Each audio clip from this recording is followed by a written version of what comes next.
Okay. So this week we are looking at chapter 4.5 out of the PBRT, representing spectral distributions. So we have a nice spectral distribution of the reflection from a lemon skin. I mean, if you guys couldn't tell it, it's obvious. It has that nice round shape with the little dimples in it. No, I'm just pulling legs. Because this is just a graph and beyond wavelengths kind of corresponding to colors, I get nothing directly from it. So, complex emission spectra, uh, we need to have an efficient and accurate representation of spectral distributions. So we'll be looking at the code for abstracting and representing and performing computation with them. Spectrum.h and spectrum.cpp. Constants that give the range of visible wavelengths. Wavelengths are specified in nanometers, which are magnitude that is easily human readable. You know what? That's completely reasonable. 360 to 830. Wow, that's kind of long, but eh.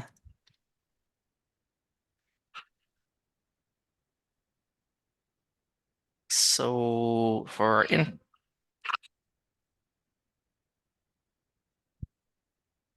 find a variety of spectral representations useful, ranging from spectral sample values by wavelength to functional descriptions, such as blackbody. So we have our first interface class, Spectrum. Pointer to a class. Inherits from tag pointer.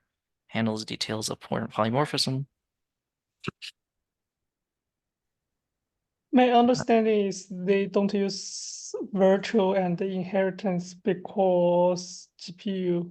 Yes, that is It my is, recollection of tagged pointer. yeah, Oops. Um, some crazy meta programming stuff. I mean, it almost kind of looks like instead of having a open inheritance thingy, you have a closed one by saying these are the things that inherit from me or can inherit from me. Yeah, it's kind of like variant, except it doesn't store in place. Yeah. So it defines an interface. Uh, okay. With yeah, yeah, that's just C++ism. Um, so we have to define the operator, callable operator, function operator. I'm trying to think what the name of this operator overload is. Uh, well, does this one, whatever this is. So it takes a lambda floating point lambda value and it returns a floating point lambda.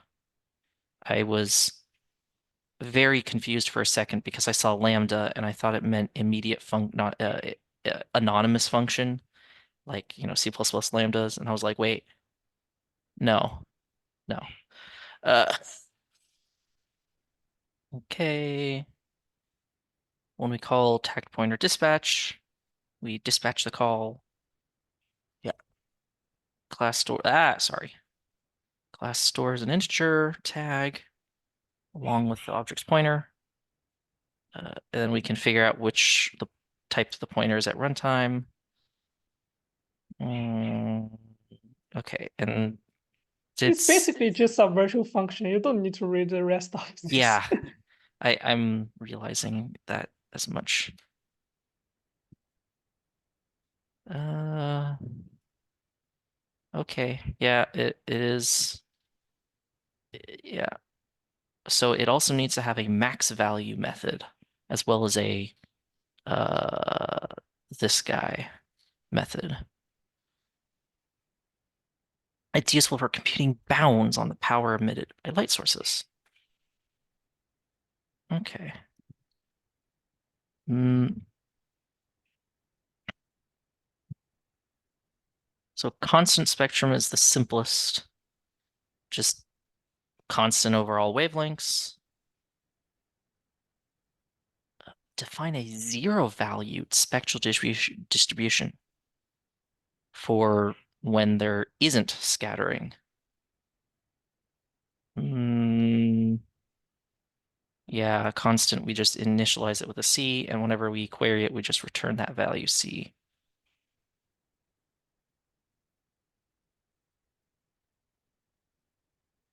Okay. Densely sampled spectrum, which just stores a distribution sampled at 1 nanometer intervals over a given range. Lambda min to lambda max.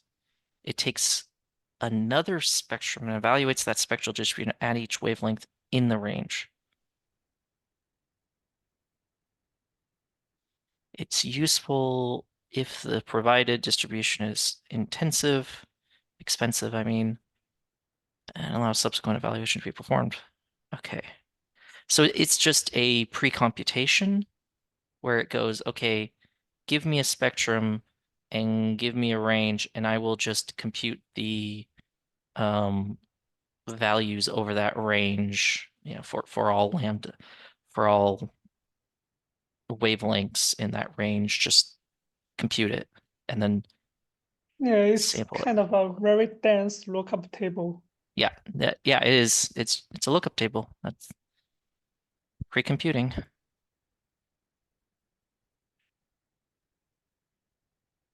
Uh,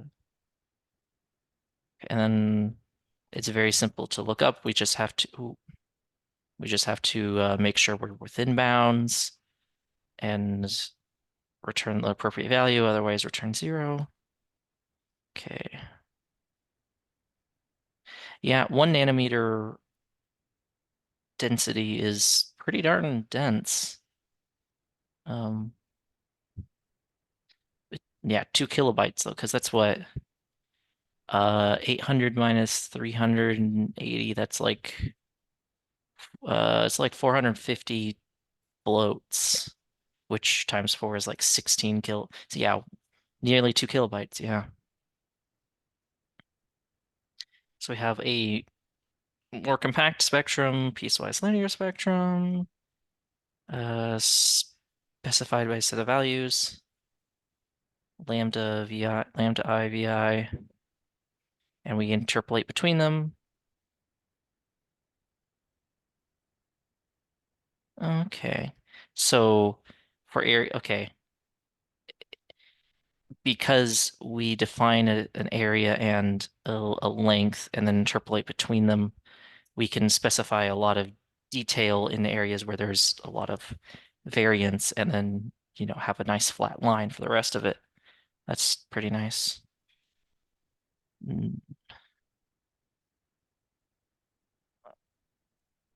yeah, it does kind of this. Okay, no, this one, instead of pre-computing it, stores the values because there aren't that many. Oh, I can expand and contract code, and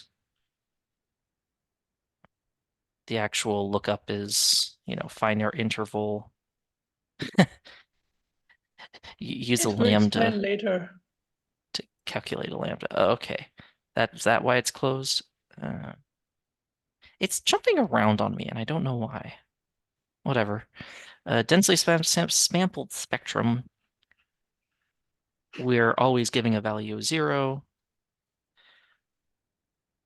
If lambda's in range, give the offset to the largest value, and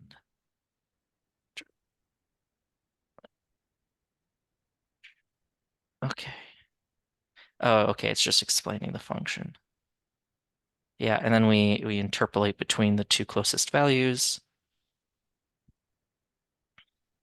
and then we have nice algorithms that can find the largest value in a spectrum.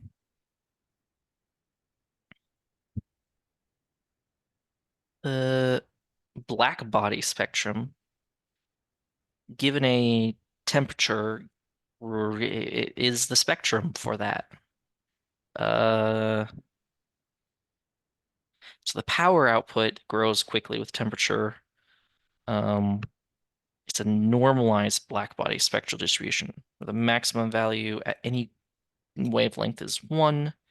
So we take whatever spectrum we get out of it and we make sure that it's scaled so that the max value is 1, which is kind of weird because like spectral stuff is always an intensity, but we're often separating intensity out from the wavelengths that it's corresponding to for computational efficiency purposes. Yeah. So if we have lambda max, which is this number divided by t, the normalizing factor is the max lambda value. Oh, oops. Um, blah. Okay. Yeah, I kind of wish they had a graph of the black body spectrum. Oh wait, that's probably because it has uh yeah, this is probably that graph. Wait, is it? This is a different, yeah, black body radiator. Okay. So yeah, that was the graph of a black body radiator at a specific temperature.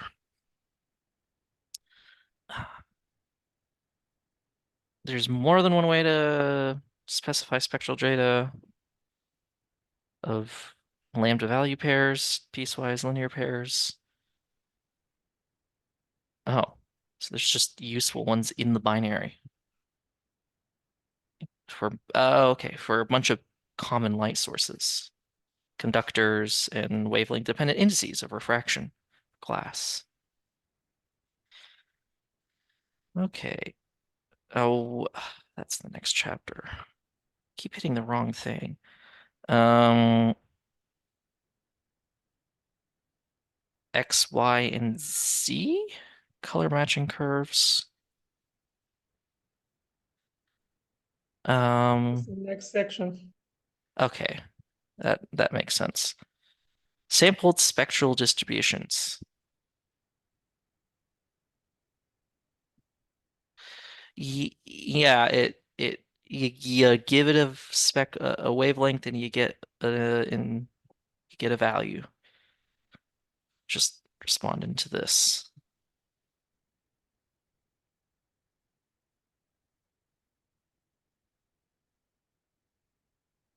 So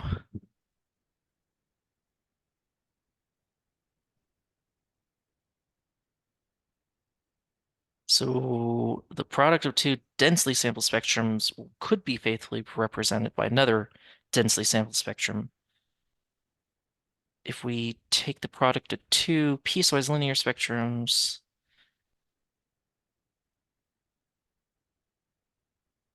it would the resulting function would also be piecewise. So if we start combining spectrums of different types, we need customs implementations, or it could require us to do that. Or everything just degrade into densely sampled spectrum. That Ah, also yeah. works, but yeah, Yeah, it's it's not bad. very performant, but it works. So so we have the PBRT avoids all this. It does something fancy, performing spectral calculations at a set of discrete wavelengths as part of the Monte Carlo integration that is already being performed. So let's look at computing the non-spectral irradiance at some point P with surface normal n over some range of wavelengths of interest, lambda 0 to lambda 1. Uh, Irradiance in terms of incident radiance equation, radiance in terms of spectral radiance. So we have L sub I, incident spectral radiance at wavelength lambda, and we're integrating from lambda 0 to lambda 1, also over the hemisphere and over the hemisphere. Um, so omega and lambda are independent. We can estimate E can be computed by sampling directions omega sub I with some distribution P. Wavelengths lambda sub I with some distribution P sub lambda, and evaluating, we're turning this integral into this sum. And we can do that because we're dividing by the piecewise? Oh, it's distribution, P sub omega and P sub lambda at our omega and lambdas. So the result of that is we only need to be able to evaluate the integrand at the specified discrete wavelengths to estimate the irradiance. It's possible to express all spectral quantities as integrals over wavelengths. When we're using RGB colors, each pixel color computed by integrating spectral irradiance, arriving at a pixel with functions that model red, blue, and green color response. So we only use discrete spectral samples for spectral computation. Okay. Basically, we use math to avoid doing a lot of math, but more specifically, we use math to avoid doing computation. Yeah, the whole section to justify we will do some random bullshit. Pun intended.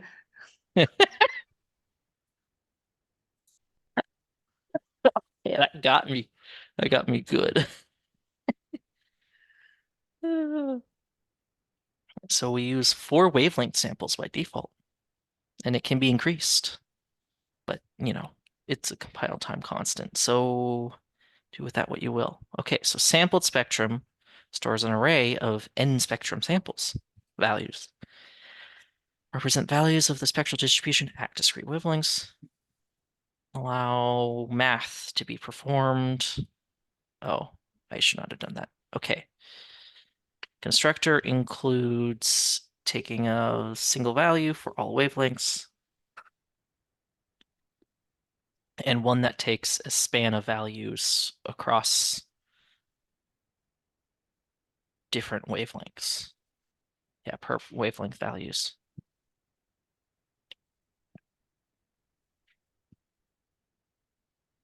I mean, we can modify them. Oh, wow. And index them. Oh, wow.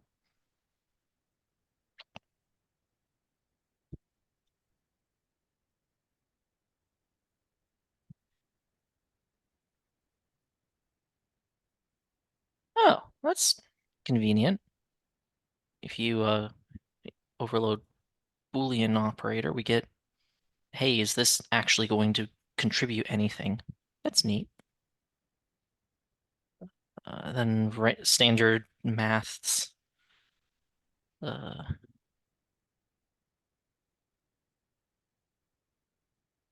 that's interesting. I guess for whatever reason in my mind, sampled spectrums could have different lengths or counts, and so uh, but I guess it's they're the same for both, so that's fine.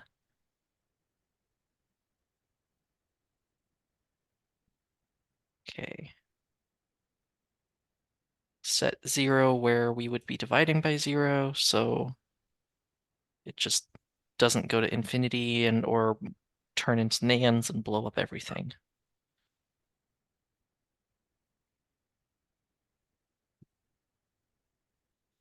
Lerp square, clamp 0, pow, x past.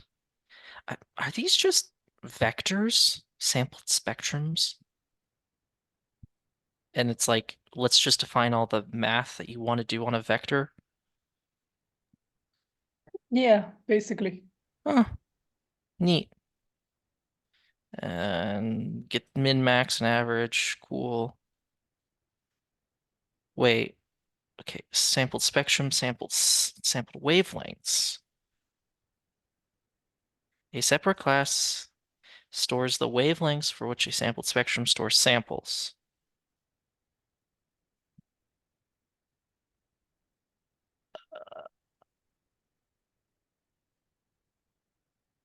Um, okay, that just threw a wrench in my understanding of everything, but I'll keep reading and see if it clears it up.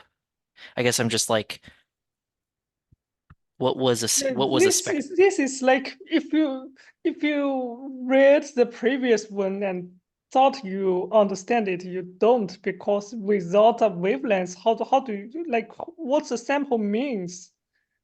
The sample are Yeah, just some floats, and without a wavelength, it doesn't have a meaning.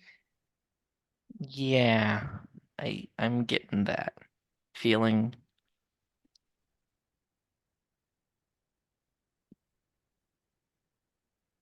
Um,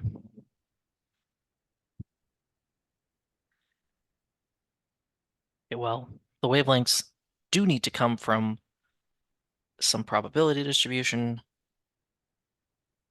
So it has to store, it stores wavelengths. So sampled wavelengths stores the wavelengths as well as a reference to the, or some connection to the probability density. Oh, mm, so it's the wavelengths and the PDF for each wavelength.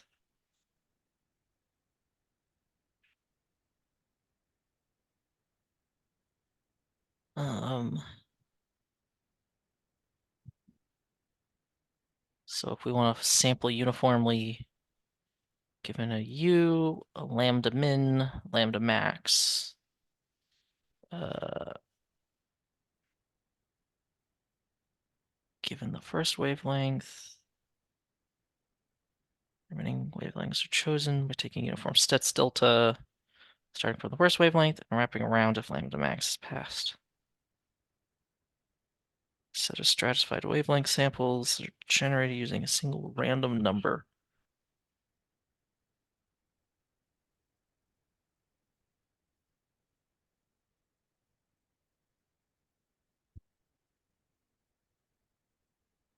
Um, oh, sorry, delta is just our highest wavelength minus our lowest wavelength divided by the number of samples we're taking, which from my like reading up here would be 4. Four.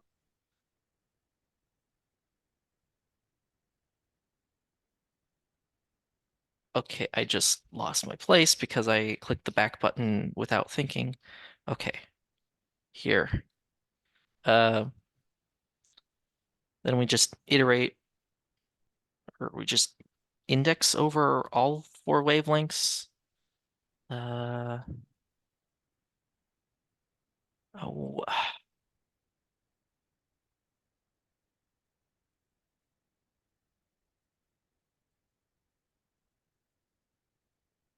okay.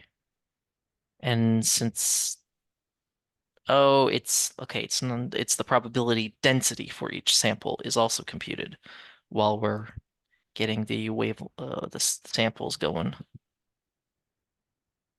Yeah. Isn't this a constant value? So this could be like pre-computed by the compiler. Sorry, I'm thinking like this might not be constant in other contexts, but in this one, it's just the same value for all the PDFs. It's just the same, but also the compiler knows. So Yeah. compilers are very good at common sub-expression elimination, so no matter. I guess it's more just for me understanding that the lambda values will be at I is going to be, lambda, you take the current lambda min and you add you're just incrementing. You get the previous one. Wait. Oh yeah, you start at 1, so you skip the first one. Um, because the first one is 0 and you go over and it's like a stepwise function. Because it's discrete. And then the PDF is just the same for all of them, which I thought there'd be different values for each. That's why I was like, oh. But it would be sensible for it to be the same because it's the same thing used for all of them. Mhm.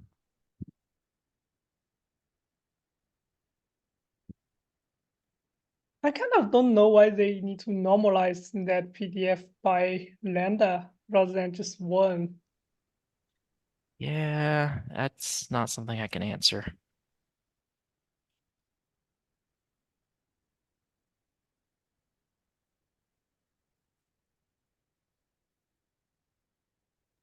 Oh, Um, probably they because they want the integration of the PDF for the whole spectrum to be one, and then because we actually have a range from lambda min to lambda max, we need to normalize that.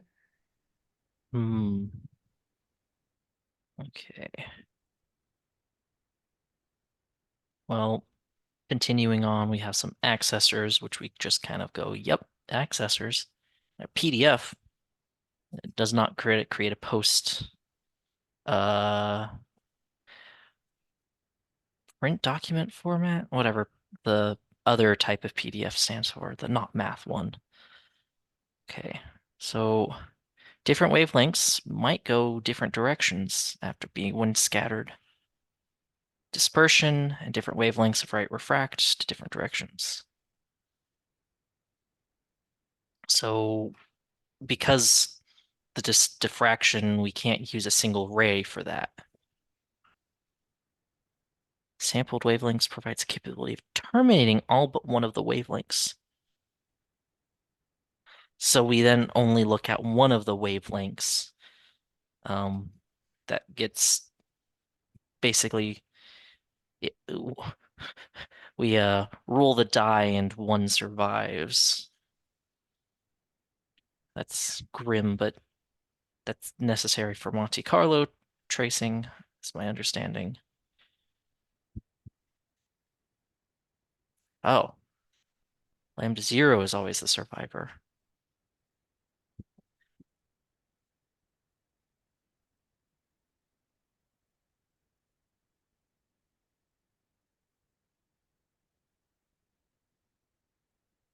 Um, so for all of the terminated wavelengths, we need to set their PDF values to zero so that we can and then ignore the terminated wavelengths appropriately. And we have to update the surviving one because um, it's changed.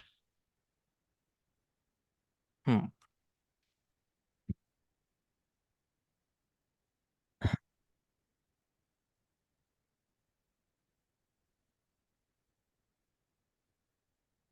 So we have terminate secondary, and secondary terminated is just telling us if that has been called already. Okay, we just need to see if any of them are zero, because if so, then that means, oh, if any of them are not zero, then it hasn't been terminated. Okay. Uh,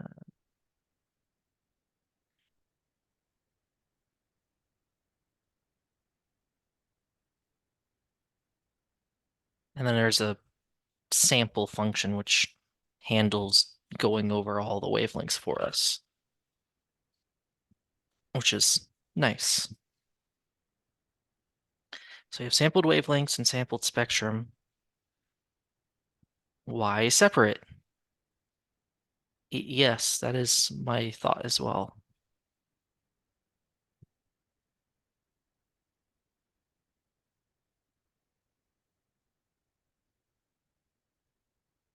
Uh,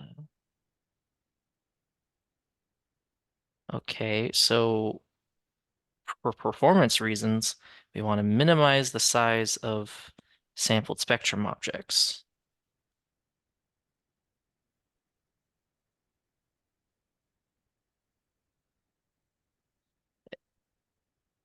E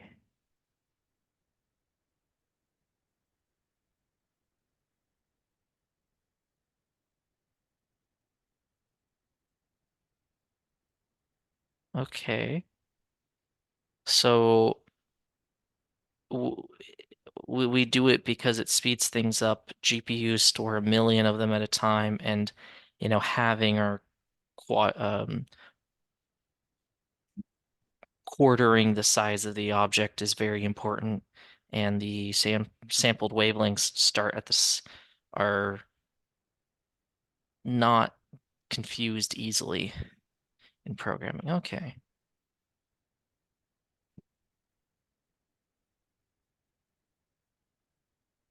Okay. I think that's the chapter. So it was a lot of just here's some code and this is how the code works. Laying out kind of the interface and a couple of examples, you know, of the sampled wavelengths and sampled spectrums. Okay. I think that's something.